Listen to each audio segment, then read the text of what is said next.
Você está no canal No Radar Vascaíno, eu sou o Edinho RJ. E aí, minha gente, tudo bem? Tudo certinho? Juntos para mais um vídeo aqui no canal. E antes de mais nada, eu quero pedir a você, caso ainda não seja inscrito, que veja os vídeos e as lives e gostando, comenta, compartilha, deixe seu like, se inscreva e ative aí o sininho para receber todas as notificações.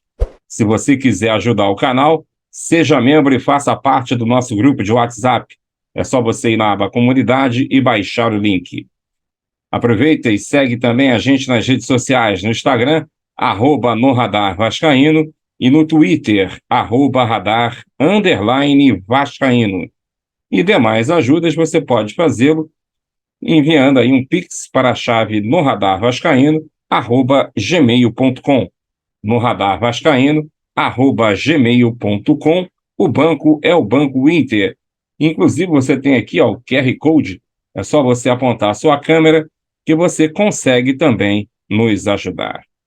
Muito bem, dito isto tudo, a gente vai comentar aqui essas 2 semanas que separaram esse jogo de hoje entre Flamengo e Vasco, ou melhor, Vasco e Flamengo, já que o mando de campo era o Vasco. Partida válida pela segunda, a segunda partida, né, na verdade, da semifinal. Bem, há 2 semanas atrás, a gente estava vivendo uma semana de euforia, já que o Vasco jogou com o Flamengo e venceu por 1-0 com gol do Puma Rodrigues. Durante a semana passada, o Vasco jogou contra o Bangu e precisava vencer para confirmar não só a sua classificação na semifinal, como também o direito de jogar por 2 resultados iguais. Pois bem, o time não jogou bem, mas conseguiu a vitória em cima do Bangu por 2-0. Inclusive, nessa partida, o Alex Teixeira perdeu um pênalti também. Aí, a gente teve aquela semana de euforia e passamos para uma semana de preocupação. Por quê? Na segunda-feira, a gente teve a primeira partida da semifinal, Flamengo 3, Vasco 2. O Vasco não jogou tão mal, mas perdeu por erros individuais. Por exemplo, o goleiro, muita gente acredita ele o gol do Arrascaeta por ter falhado.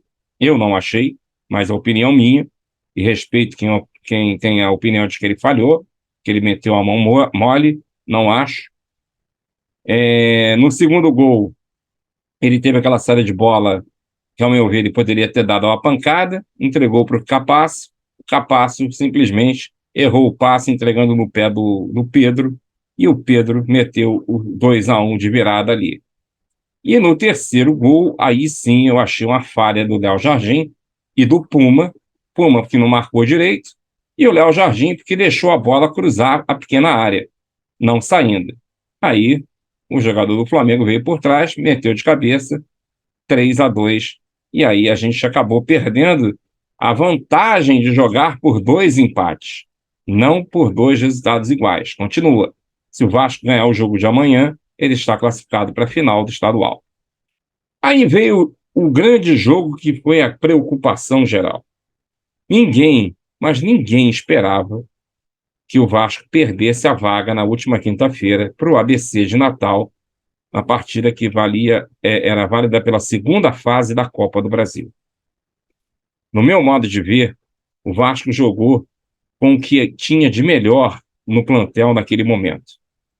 O que eu falei num vídeo ontem, quantos de nós não queríamos ter no meio de campo o Andrei Santos e o Marlon Gomes, pelo que viram jogar na seleção brasileira sub-20, que inclusive se classificou para o Mundial. E ainda tinha o Jair no meio campo. Só que também, no modo de ver, o Rodrigo não era para ter saído daquele meio campo. Mas, como era um jogo com ABC, eu até não fiquei tão preocupado assim. Não desmerecendo o ABC, mas pelo Vasco jogar em São Januário, com a sua torcida, e vindo de boas partidas, entre aspas até, mas conseguindo resultado, ninguém esperava que o jogo fosse 0-0. Mas, infelizmente, o Vasco não soube se impor, Foi uma partida que o Vasco talvez tenha sido a pior partida do Vasco no ano e a gente não conseguiu a vitória. Muito pelo contrário, a gente acabou empatando, indo para a disputa de pênalti, e aí, mais uma vez, o senhor Pedro Raul perdeu uma cobrança de pênalti. Foi o terceiro pênalti perdido pelo Pedro Raul com a camisa do Vasco esse ano. Sinceramente, não dá para entender. E eu espero que, a partir de agora, o nosso técnico Maurício Barbieri não coloque mais o Pedro Raul para bater pênalti. Não adianta forçar. Não adianta. Ele não sabe bater pênalti. Ele simplesmente isolou o quinto pênalti que daria a classificação para o Vasco para a terceira fase da Copa do Brasil, e com isso o Vasco perdeu 2.100.000 de premiação. E ainda teve gente que veio escrever em Twitter que o Vasco arrecadou uma grana com esse jogo. Só que perdeu 2 milhões, amigo. Só se você vai me contar, né? Não tem problema, 777 tem dinheiro para Carvalho. É milionária, não precisa de 2 milhões, não é verdade? Pois é. A verdade foi essa. E aí o Barbieri também me coloca o Luca Orediano, um jogador que vinha de uma inatividade longa, para bater um dos pênaltis alternados. Naquele momento que a gente sabe que se perder o pênalti, pode rodar. E simplesmente ele foi também bater o pênalti lá na Lua, e com isso o ABC venceu a partida por 6-5 nos pênaltis e conseguiu a sua classificação. Agora, resta para a gente o quê? O campeonato estadual. Se o Vasco não ganhar o jogo hoje do Flamengo, o Vasco vai ficar quase que um mês sem jogar. E só vai nos restar 38 partidas até o final do ano. E o Vasco só vai ter o Campeonato Brasileiro mais uma vez para disputar. E a gente sabe que, com esse elenco, dificilmente a gente vai conseguir disputar o título. Muito difícil. Agora, de repente, uma vaga na Sul-Americana, uma vaga na pré-Libertadores, tudo vai depender de como essa diretoria ou essa direção da SAF vai fazer com contratações a partir de agora, já que seu Paulo Brax havia dito que o Vasco da Gama teria de 80% a 90% do seu elenco fechado já agora em abril. E abril já é daqui a 2 semanas. Então a gente aguarda aí para ver. Vasco vem fazendo algumas negociações aí, algumas intenções de contratação, como um volante do Boca Juniors e também o Eduardo Sacha, jogador do Atlético Mineiro. No meu modo de ver, nenhum dos dois vai acrescentar em nada a esse time aí. Mas é o que a 777 mais gosta de fazer, é contratar jogador novo e fazer aposta. E eu acho que por aí a coisa pode não dar tão certo assim. E a gente precisa abrir o olho, que o Campeonato Brasileiro é longo, é um campeonato difícil, os grandes clubes estão ali e qualquer tropeço pode ser fatal para que as coisas não andem da forma que a gente quer. Mas vamos dar um voto de confiança.